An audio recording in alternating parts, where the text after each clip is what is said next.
குகன் சக்கரவர்த்தியார் அப்படின்றவர் அவரே தயாரித்து அவரே இசையமைச்சு அவரே ஒளிப்பதிவு பண்ணி இப்படி 21 துறைகள்லையும் அவரே பணியாற்றி கின்னஸ் சாதனை முயற்சியில் அவரே கதை நாயகனாகவும் நடித்து ரிலீஸ் ஆகியிருக்கக்கூடிய திரைப்படம் தான் வங்காள விரிகுடா.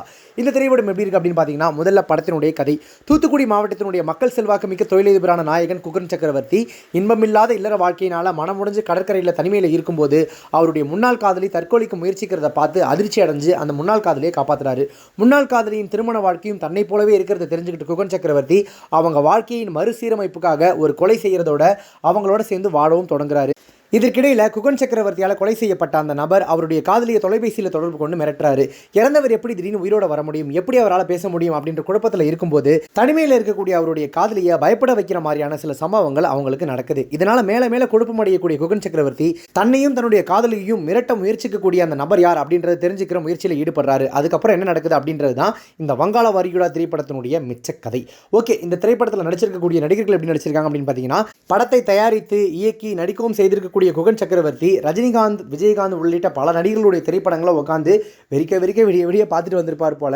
அவருடைய நடிப்பில் பல நடிகர்களுடைய தாக்கம் தெரியுது.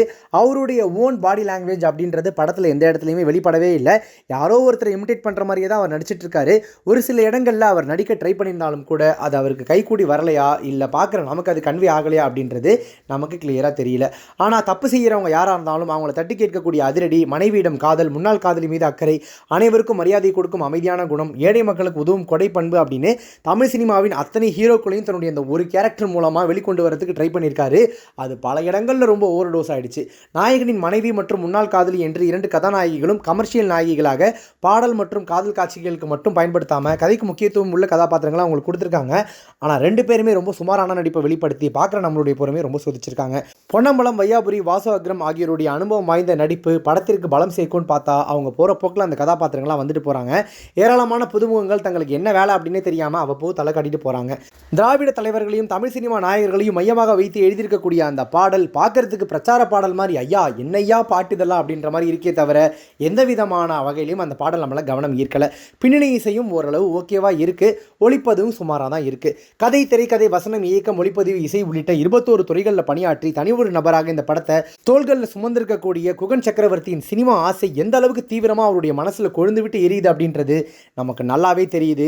ஆனால் அதை ஒரு சினிமாவாக எடுத்து தான் நமக்கு புரிய வைக்கணும்னு ட்ரை பண்ண இடத்துல தான் அவர் நம்மளுடைய பொறுமையையும் நேரத்தையும் பணத்தையும் ரொம்ப சோதிச்சு பார்த்துட்டாரோ அப்படின்னு தோணுது. மாசான ஆக்ஷன் கதையாக தொடங்கக்கூடிய படம் திடீர்னு குடும்ப ட்ராமா வழியில் பயணித்து பிறகு சஸ்பென்ஸ் த்ரில்லர் பாதிக்கு மாறி ஒரு கட்டத்துக்கு மேலே பேய் படமாக இருக்குமோன்னு பல இடங்கள்லையும் பயணிக்குது. எந்த பக்கம் போகும், எப்படி திரும்பணும் உங்களால் கொஞ்சம் கூட யோசிக்கவே முடியாது. த்ரில்லர் படமா, சஸ்பென்ஸ் படமா, குடும்ப படமா, ஆக்ஷன் படமா, பேய் படமானு நீங்கள் ஒரு குழப்பத்திலே இருக்கும்போதே படத்தை அப்படியே ஒரு மாதிரி கொண்டு போய் முடிச்சு விட்டுறாங்க. பல எதிர்பார்க்காத திருப்பங்கள் மூலம் பலவித குழப்பங்களையும் பார்வையாளர்கள் மனசில் உண்டு பண்ணுறேன் அப்படின்னு சொல்லி படத்தை ஒரு மாதிரி எடுத்து வச்சிருக்காங்க. ஒரு அறிமுக நடிகராக ஒரு சில இடங்களில் ஒரு சில இடங்களில் அதுவுமே மற்ற நடிகர்களை இமிடேட் பண்ணாலும் கூட ஓரளவு ஓகேப்பா ஏதோ நடிக்கிறார் அப்படின்னு நம்மளை யோசிக்க வைக்கக்கூடிய குகன் சக்கரவர்த்தி இயக்குனராக பார்வையாளர்களை கதிகலங்க வச்சிருக்காரு அப்படின்னே சொல்லலாம். இப்படியும் ஒரு படமா, இப்படியெல்லாம் ஒரு படமா அப்படின்னு ஒரு சில இடங்களில் அவர் நம்மளை வாவ் அப்படின்ற மாதிரி, வாவுனா அந்த மாதிரி வாவ் இல்லை, இதை உட்காந்து படம்னு வேற யோசித்து எடுத்திருக்காங்க பாரு அப்படின்ற மாதிரி நம்மளை வாவ் சொல்ல வச்சாலும் பல இடங்களில் இதெல்லாம் ஒரு படமா ஐயா அப்படின்னு நம்மளை நொந்து போய் அதிர்ச்சி அடையவும் வச்சிருக்காரு. மொத்தத்தில் இந்த வங்காள விரிகுடா குகன் சக்கரவர்த்தி அவருடைய ஒரு அறிமுக திரை சுனாமி அப்படின்னு சொல்லலாம். அந்த சுனாமியில் மாட்டி சிக்கி சின்ன பின்னமாகிறதும் அதுலேருந்து தப்பிச்சு தனியாக ஓடி வர்றதும் உங்களுடைய பொறுப்பு. உங்ககிட்ட நேரமும் நிறைய இருக்குது, பணமும் நிறைய இருக்குது, என்ன பண்ணுறதுனே எனக்கு தெரியல அப்படின்னா தாராளமாக போயிட்டு உட்காந்து குகன் சக்கரவர்த்தி அவருடைய அந்த ருத்ர தாண்டவத்தை நீங்கள் பார்த்துட்டு வரலாம்.